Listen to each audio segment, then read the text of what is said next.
Hello, welcome to your guide to Route 66 highlights in and around Oklahoma City. I am Travis and I will be your guide. So, we're on the road for some great spots for the whole family to see some classic Route 66 roadside attractions. We're going to learn a bit of American history and have some delicious food with some good historical stories attached. Oh, it's going to be good. So, first, we got one of my favorite sites, the Round Barn. It's a barn that's round and it's delightful. They said it couldn't be done, but in 1898, Mr. William H. O'Dare soaked lumber and then carefully, painstakingly bent each piece in a rounded shape to construct the 60 by 40 foot round barn. And this thing takes a lot of upkeep, and it has been lovingly restored to what it is today, which is beautiful. Upstairs, there's a whole complete dance floor, and the ceiling just looks awesome. It's amazing. And why make the barn round? Excellent question. Well, they figured it'd be more resistant to tornadoes, but there's really no evidence to support that. But also, it's apparently a bit more efficient to work in a round barn, so you can just go in one direction around and around and around to feed your animals. So there you go. Next, we've got the wonderful Milk Bottle Grocery, which is only a 350 square foot grocery store, but was actually pretty darn successful.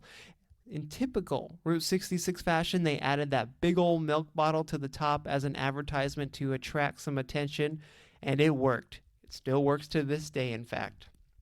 Next, you do not want to miss the Oklahoma Land Run Monument. It might sound kind of boring on the surface, but it's really, really impressive when you get there.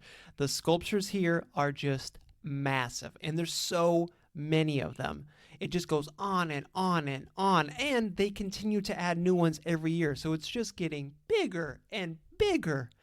But these sculptures are reenacting the land rush of 1889, which is basically when they opened up the state of Oklahoma to settlement. There were literally like 50,000 people lined up, and at high noon on April 22nd, they just ran and claimed their land. It's like the ultimate Black Friday.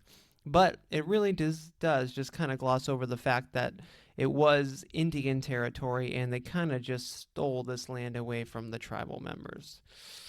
But it's cool statues nonetheless. So when you're in the Oklahoma City area at restaurants, you may find something called an onion burger on menus. Well, the best place to get one of those onion burgers is a little bit outside of Oklahoma City in the town of El Reno. So, the onion burger was actually born during the Great Depression when meat was scarce. So, they beefed up the burgers with some onions, but it was a happy accident because the onions caramelized and made a oh so delicious crust on that burger. Oh, it's just the best. You should definitely give one of these a try. You will not regret it. So there you go. I hope you enjoyed that look at some Route 66 highlights in and around Oklahoma City. I have been Travis, and get out there on the road to Route 66 and enjoy.